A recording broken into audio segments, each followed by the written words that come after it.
Hello dear students, कैसे हैं आप सभी। आशा करती हूँ सब ठीक होंगे, स्वस्थ होंगे, अच्छे होंगे। A very warm welcome to ICT virtual classroom Dehradun. My name is Samta. और बच्चों, क्लास 11th में आपका चैप्टर नंबर 4 चल रहा है, दैट इज एनिमल किंगडम।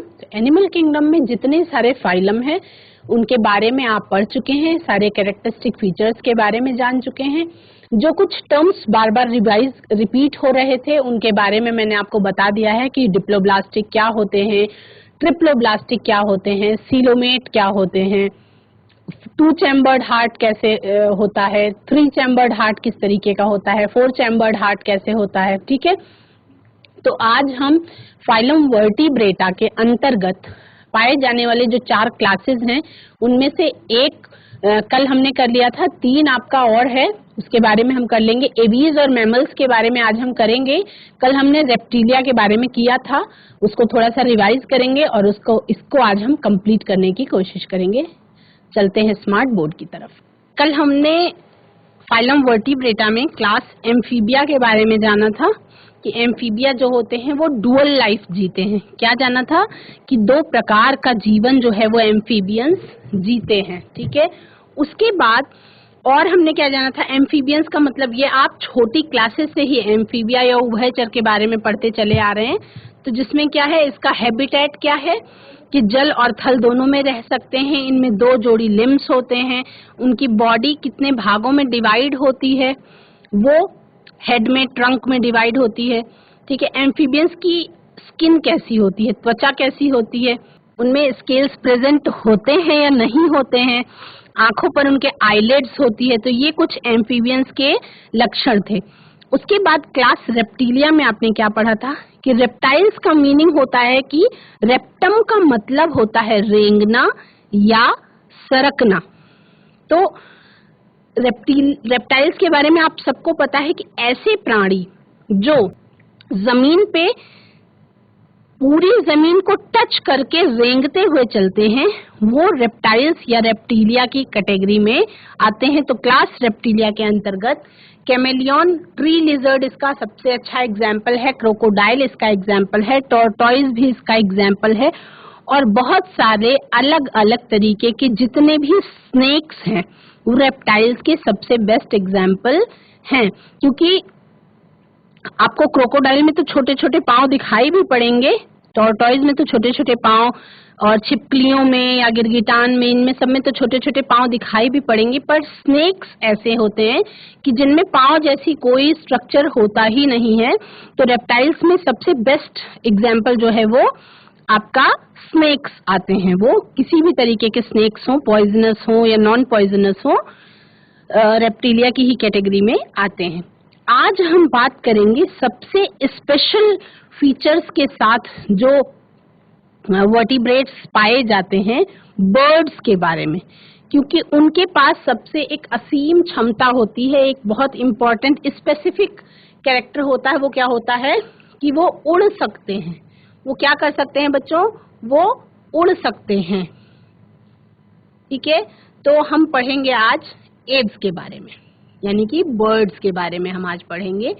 तो बर्ड्स क्लास एवीज जो होता है, बर्ड्स उसके अंतर्गत आती हैं। ठीक है, उसमें सबसे ज्यादा स्पेसिफिक फीचर उसका क्या है, characterized by the presence of wings.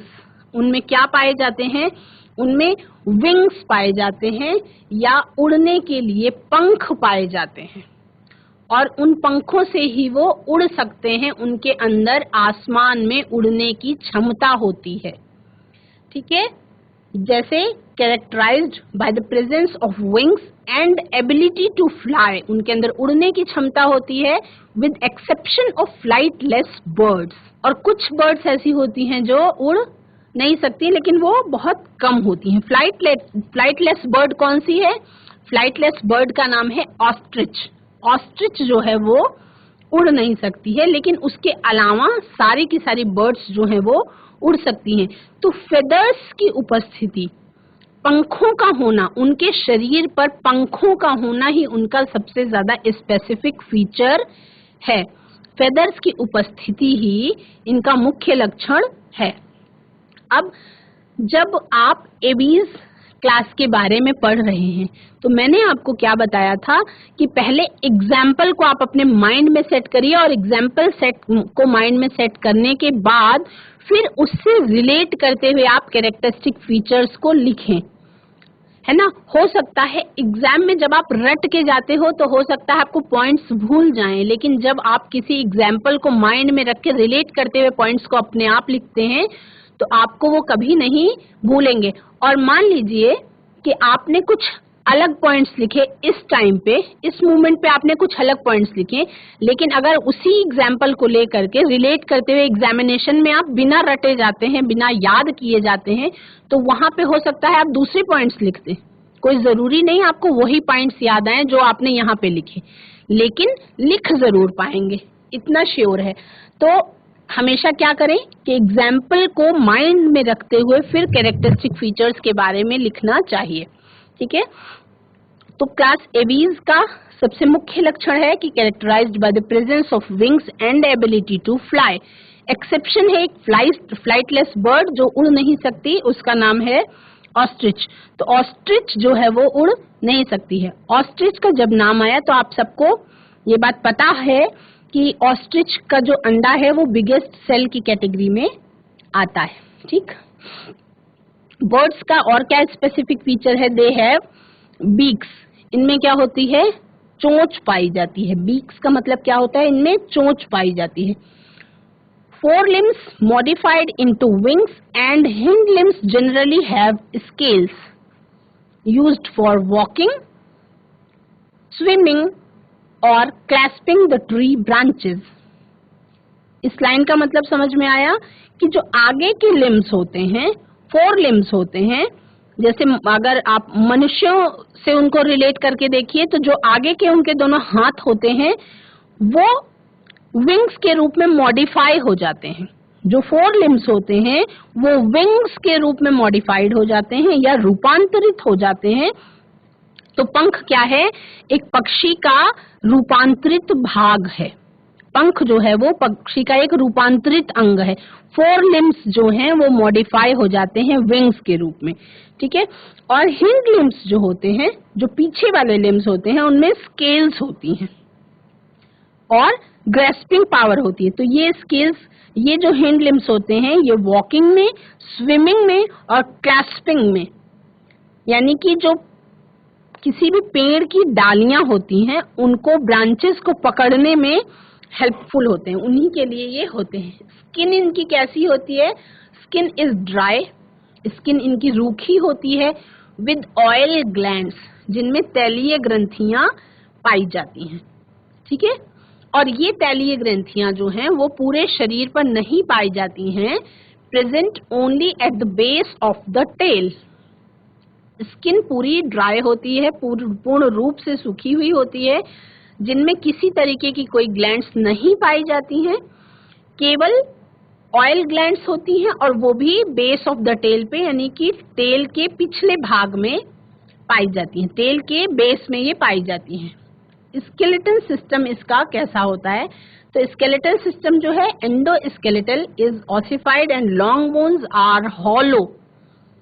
इनकी जो एंडोस्केलेटन होता है वो पूरी तरह से ऑसिफाइड हो सकता है या बोनी हो सकता है ना, लेकिन कैसी होती हैं, खोखली हड्डियां होती हैं।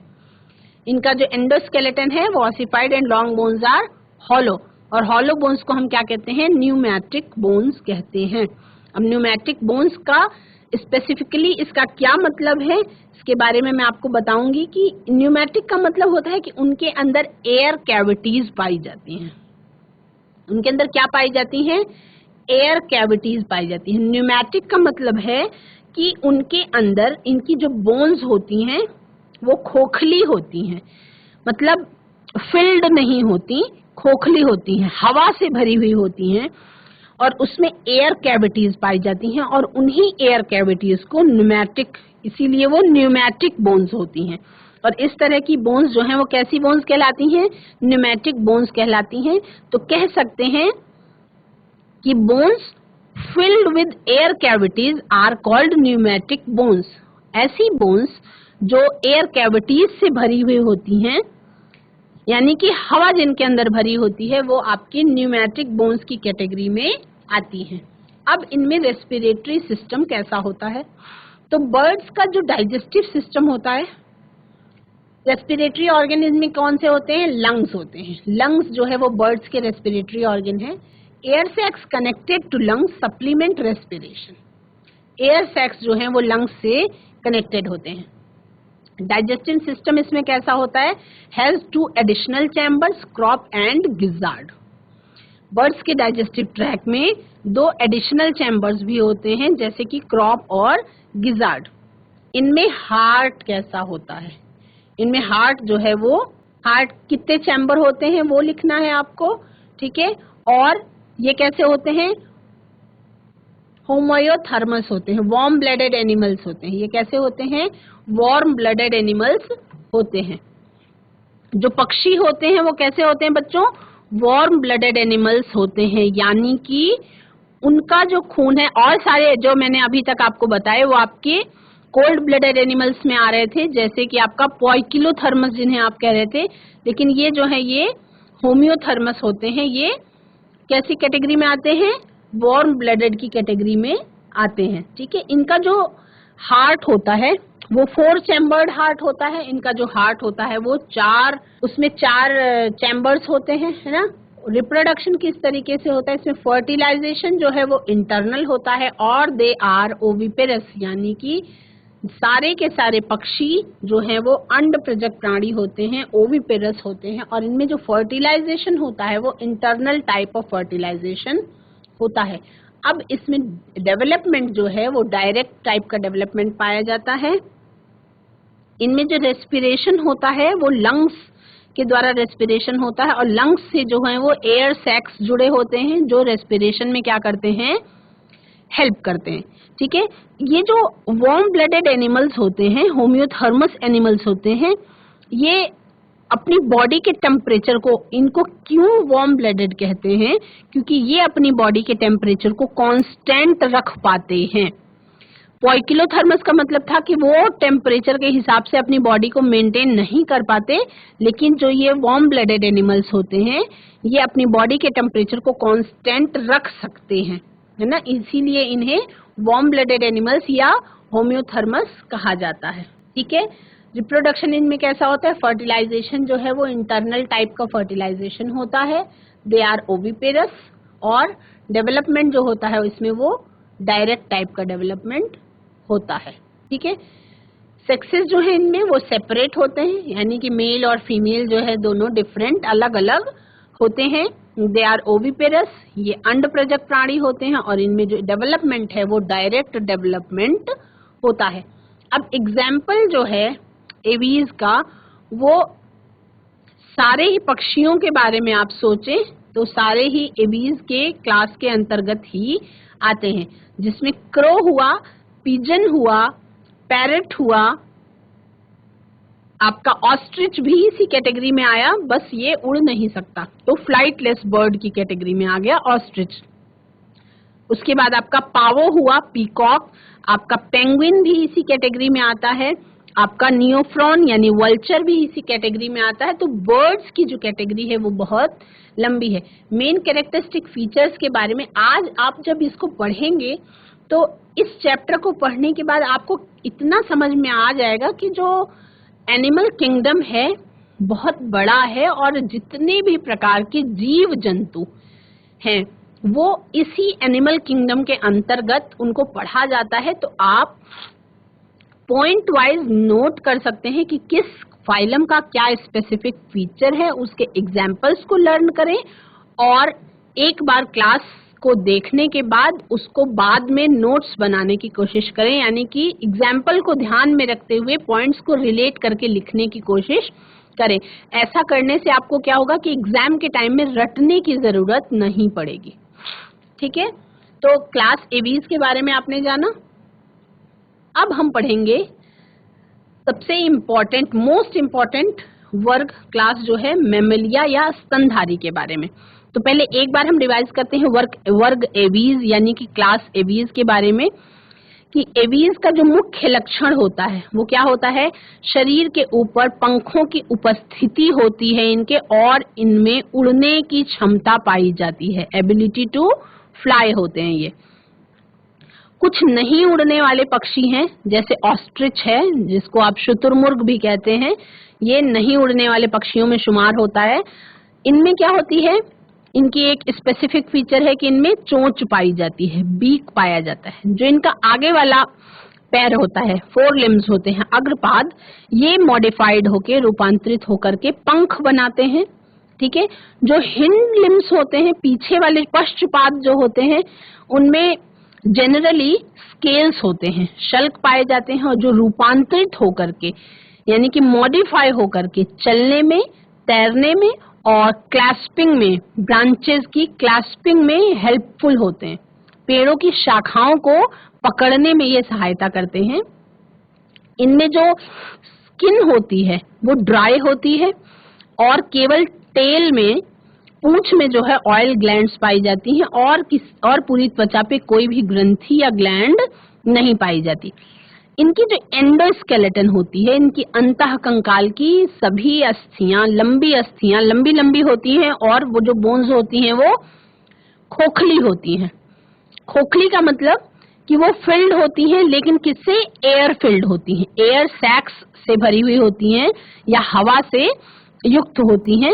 वायु कोश होता है इनके अंदर। ठीक, इनके जो डाइजेस्टिव सिस्टम है, उसके पाचन पथ में जो हेल्पफुल स्ट्रक्चर होता है वो क्रॉप और पेशड़ी होता है। ठीक है, क्रॉप और पेशड़ी होता है।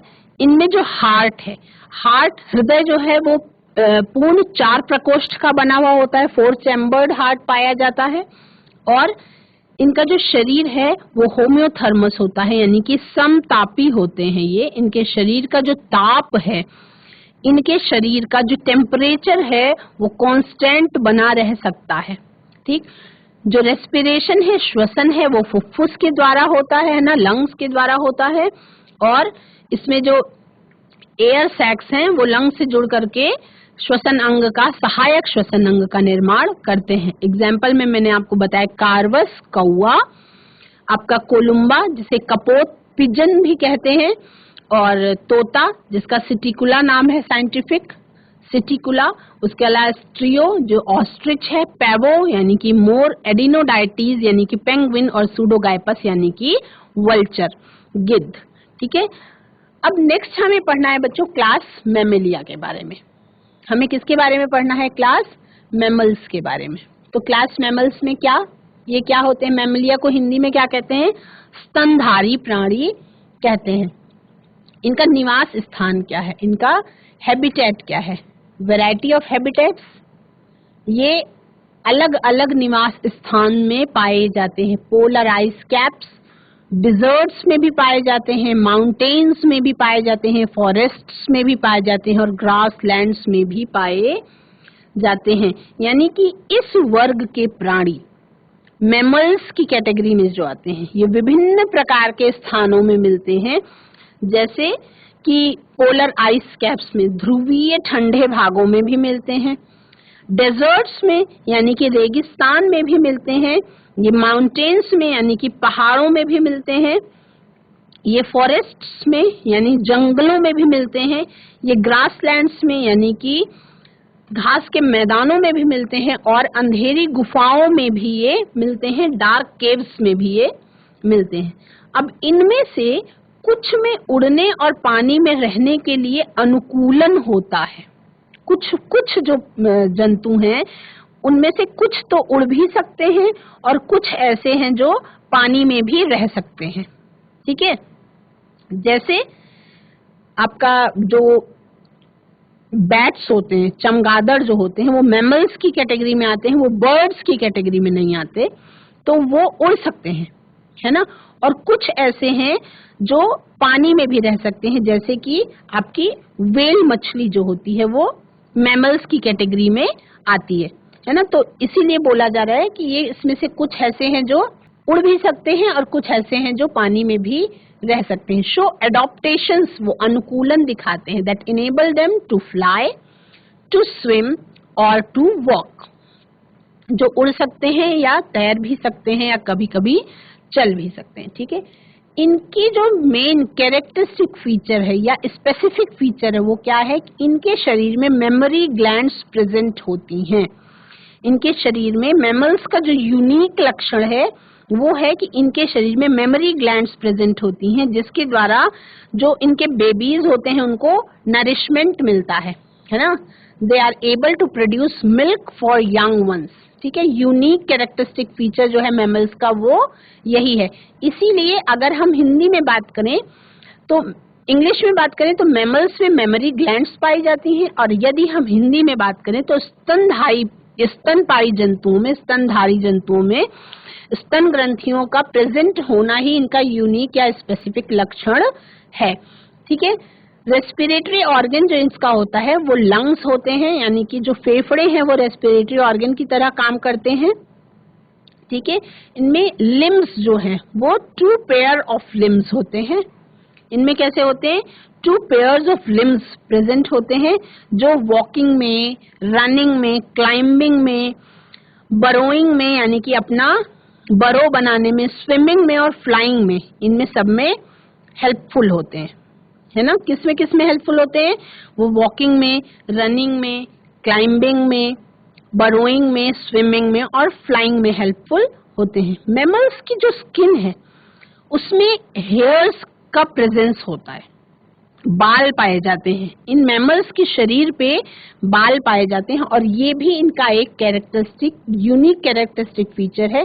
Skin is covered by hair, और हेयर्स जो हैं वो प्रेजेंट ओनली इन मैमल्स।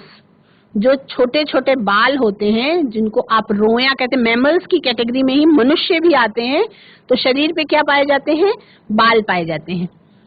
इनके शरीर में क्या होता है, एक्सटर्नल ईयर्स आर प्रेजेंट। इनके शरीर में बाह्य कर्ण या बाहरी कान मौजूद होते हैं। इनमें कान मौजूद होते हैं जिन्हें आप पिन्नी कह सकते हैं, PINNAE।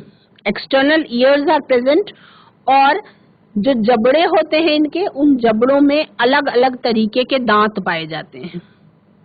इनके जबड़े जो होते हैं उनमें अलग अलग तरीके के दांत पाए जाते हैं। तो ये हेट्रोडोंट भी होते हैं। ठीक है, हार्ट इनका सबका कैसा होता है, heart is 4 chambered, these are homeothermous. इनका जो हृदय है उसमें 4 प्रकोष्ठ होते हैं, और जो इनका ये कैसे हैं, अपनी बॉडी टेम्परेचर को ये भी कांस्टेंट रख सकते हैं। तो ये कैसे होते हैं, वार्म ब्लडेड एनिमल्स होते हैं। रिप्रोडक्शन इसमें कैसा होता है, sexes are separate, male and female दोनों बॉडीज अलग होती हैं। तो फर्टिलाइजेशन जो है इसमें होता है इंटरनल टाइप का फर्टिलाइजेशन होता है, मेल और फीमेल दोनों अलग अलग पाए जाते हैं। ठीक है, दे आर विविपेरस। विविपेरस का मतलब क्या है कि ये सजीव प्रजक प्राणी होते हैं, यानी अपने ही जैसे यंग वंस को बर्थ देते हैं। ठीक है, लेकिन इसमें एक एक्सेप्शन है, प्लेटिपस एक ऐसा एग्जाम्पल है मैमल्स का जो ओविपेरस की कैटेगरी में आता है। प्लेटिपस एक ऐसा एग्जाम्पल है जो ओविपेरस की कैटेगरी में आता है। तो आज की क्लास में हम कुछ पॉइंट्स हैं जो लर्न करेंगे, जो समझेंगे। एक तो ये जो एक्सेप्शन है, प्लेटिपस ओविपेरस होता है, ये आप लर्न कर लेंगे। और इसमें और कुछ चीजें हैं, skin covered by hair, presence of mammary glands, ये यूनिक कैरेक्टरिस्टिक फीचर है, उसके बारे में जान लेंगे। डेवलपमेंट जो है इसमें वो डायरेक्ट होता है। एग्जाम्पल है मैमल्स के, पैंथेरा लियो लायन इसका एग्जाम्पल है, होमो सेपियंस यानी मनुष्यों का जो वैज्ञानिक नाम है मैन, मानव, वो भी इसके एग्जाम्पल है।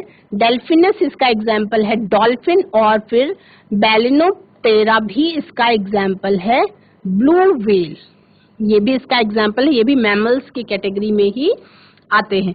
तो इनको आप क्या करेंगे, नोट करेंगे, और पॉइंट्स बिना याद किए, क्योंकि इतना बड़ा आप याद नहीं कर सकते हैं, तो याद बिना किए कल मैं आपको ये तरीका बताऊंगी कि किस तरह से आप क्या क्या चीजें इंक्लूड करेंगे, तो आपका एक इंट्रोडक्शन किसी एक फाइलम या क्लास का कंप्लीट हो जाएगा विद डायग्राम।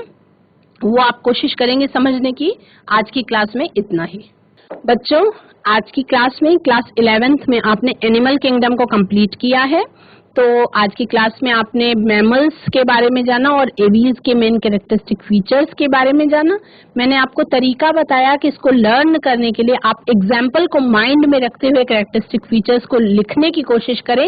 हो सकता है अलग अलग टाइम पे लिखते समय आपको अलग अलग कैरेक्टरिस्टिक फीचर्स लिखने को आए, लेकिन कम से कम 7-8 फीचर्स अगर आप लिख सकते हैं और उसके 2-3 एग्जाम्पल्स के साथ डायग्राम बना सकते हैं तो आपका कंप्लीट फाइलम का इंट्रोडक्शन माना जाएगा। That's all for today. Have a nice day. Take care.